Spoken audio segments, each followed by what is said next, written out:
Alright guys, it's just another average stacker and we're coming back to you today with a video looking for opinions on this 1971D.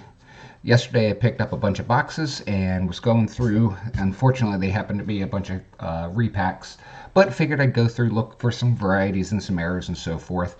And I came across this 1971D that I really want to get your opinion on. I've compared it against the PCGS FS101 and 102, yet I don't think it fits either of those and may have a potential new submission. So what I'm going to do, I'm going to go ahead and pull the scope up and get that rather large, and then we're going to go ahead and take a look at this in a little more detail.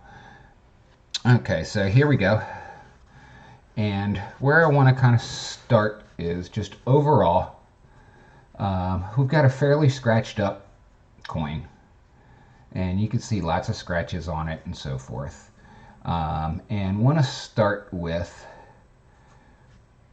this T. Let me get this in a little closer.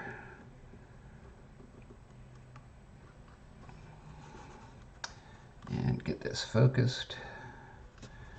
Okay, so when we're looking at this T, we're looking for the double serifs. And let's see if I can get that even a little bit closer, because I want to be able to show this real close here and get nice and focused. But as you can see, I don't want to use that pen. We've got on the left serif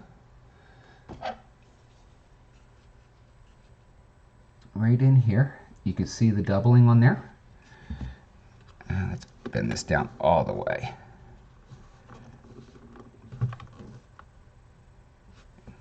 I want to get this thing up super close.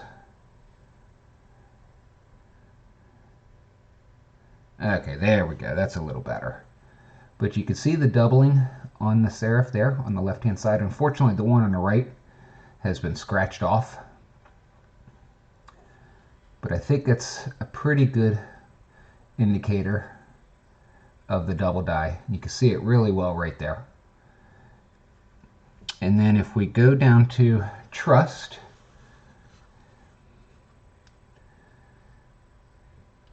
you can see some doubling on the S, what appears to be, and the left serif of the T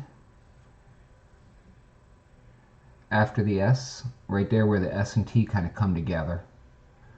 Some doubling on the R around the right hand side.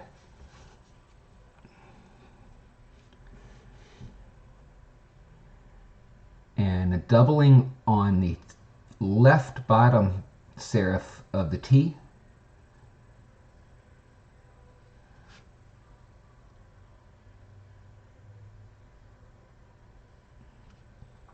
As well as the what appears to be some doubling on the top left of the T. But yet on the PCGS examples it doesn't show those as being doubling. And then I want to go ahead and the thing that really kind of threw me off is when I look at the D for the mint mark, appears to be some pretty large doubling there. Now what was really interesting was when I was just looking at the coin in general, the bottom right serif of the 1 appeared to be doubled to me. Now I'm lost it. I can't find it now. Or no, I'm sorry, bottom left. But what was really cool was the doubling that I saw in the numbers, which is what I haven't found in any of the books. You can see it around the top of the 7. Let's see if I can point to it right in here. And then the 9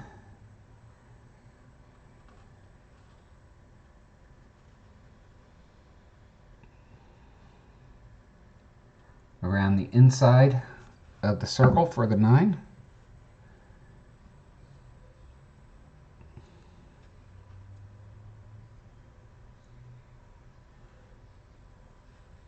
And then also on the 1 right here, you can see the double right hand edge and the double serif on the bottom right of the 1, and the doubling on the bottom left serif.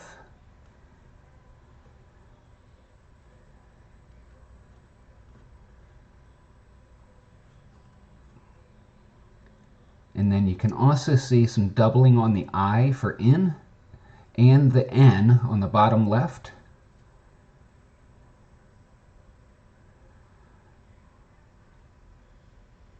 So maybe I'm crazy, but it appears there's a good shot for the 9. You can see that the faded out part on the very left hand of the O, and on the inside, and on that right outside edge. Really prominent on the 7 there. There's a real good shot of it.